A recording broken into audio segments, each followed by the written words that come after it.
इसके इतने बुरे दिन आएंगे मैं समझ नहीं पा रहा हूँ।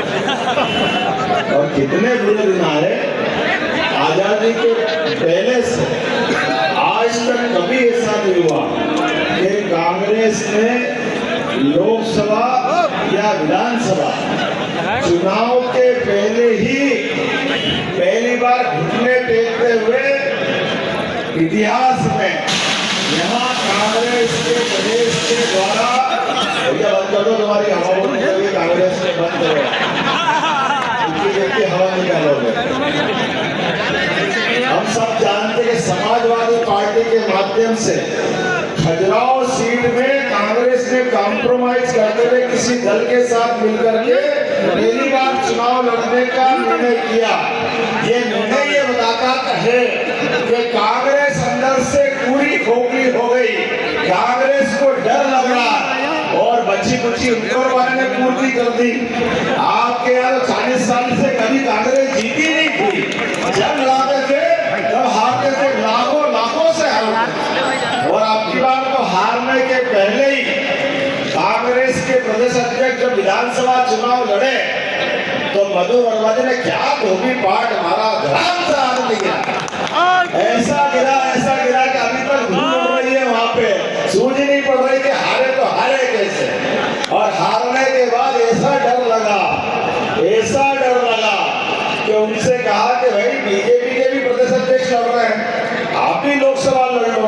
कांग्रेस के 80 साल के नेता लड़ रहे हैं, राजगढ़ से 80 साल के, लेकिन ये 50 साल के कम वाले की हवा निकल गई कि भैया चुनाव मैं तो नहीं लड़ूंगा, आपको जिसको लड़ना लड़ा।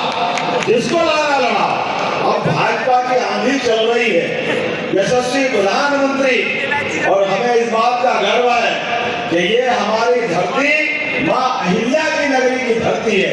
इस धरती का इतिहास है, जिन मुगलों की सत्ताओं में हमारे देवस्थान तोड़े गए, काशी विश्वनाथ सोमनाथ से लेके सारे क्षेत्रों में अपने यहाँ की धार्मिक के आधार पर यहाँ से बढ़कर के पूरे देश के देवस्थानों की ध्वजा लहराने का अगर कहीं रिकॉर्ड बना है तो इंदौर की धरती से ध्वजा लहराइए। इंदौर की आज भी बनारस के को पूर्ण करने काशी विश्वनाथ की वो मंदिर बनवाया अगर किसी ने तो इसी इंदौर की हमारी अपनी देवी अहिल्या माता के नाम से उसके माथे पे हमारे लिए गर्व की बात है। ये सनातन संस्कृति का गौरवशाली क्षण है। और आज भी जब हम अपने काशी विश्वनाथ का आनंद ले रहे हैं और आज ये मोदी जी के नेतृत्व में चुनाव की बात कर रहे हैं, तो चुनाव की बात ऐसे ही नहीं कर रहे हैं, हम दोनों दलों के अपने लोकसभा के बाद होने वाले नेताओं की सामने लाके चित्र की कल्पना तो करें, कौन नेता कैसे आकर के बात कर रहे हैं, बड़े जवाबदारी के साथ देना पड़ेगा। एक तरफ ऐसा व्यक्ति है जिसके जीवन में एक सुई के दाग, कोई सुई की नोक के बराबर भी दाग नहीं है, उनका नाम है यशस्वी प्रधानमंत्री नरेंद्र मोदी, जिनके जीवन काल में पूरे देश की सेवा में जीवन दे दिया। और एक तरफ उनके और उनके अलावा सारे गठबंधन के, जिनका सही नाम है घमंडिया गठबंधन।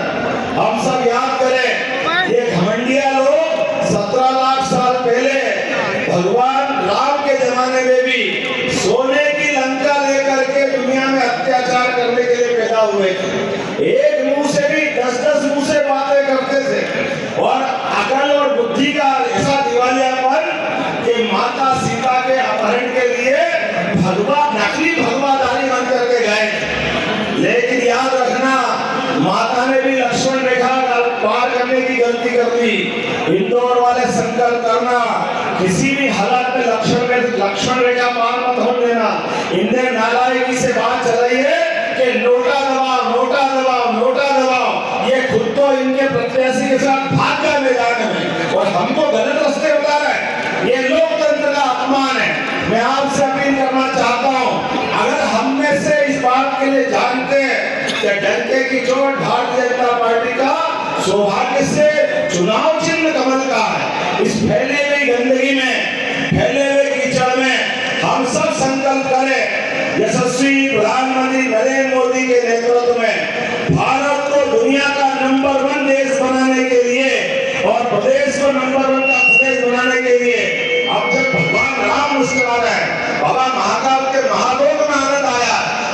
चुनाव तो गोपाल कृष्ण को मुस्कुराने का है, वो तो मौका देंगे कि नहीं देंगे?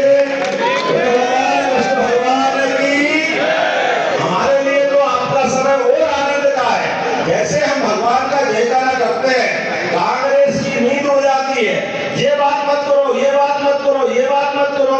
अरे हिंदुस्तान में भगवान की जय जयकार नहीं करेंगे तो क्या पाकिस्तान में करेंगे? इतनी समझ तो होना चाहिए, नहीं होना चाहिए। और पता नहीं क्या पाकिस्तान से इनका संबंध है।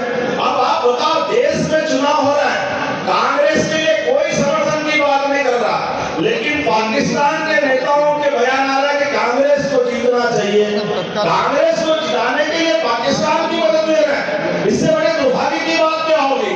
उसके उल्टे याद करो चरित्र 2014 के पहले का, जब पूरे देश में कभी बम फूटते थे और दिल्ली में कांग्रेस की सत्ता रहती थी, तो हमेशा इनके मुंह से निकलता है, क्या करें, पाकिस्तान वाले मानते ही नहीं, हम बात करेंगे, आतंकवाद का मुद्दा बैठ कर हल करेंगे। अरे लातों के भूत बातों से कभी मानते हैं क्या?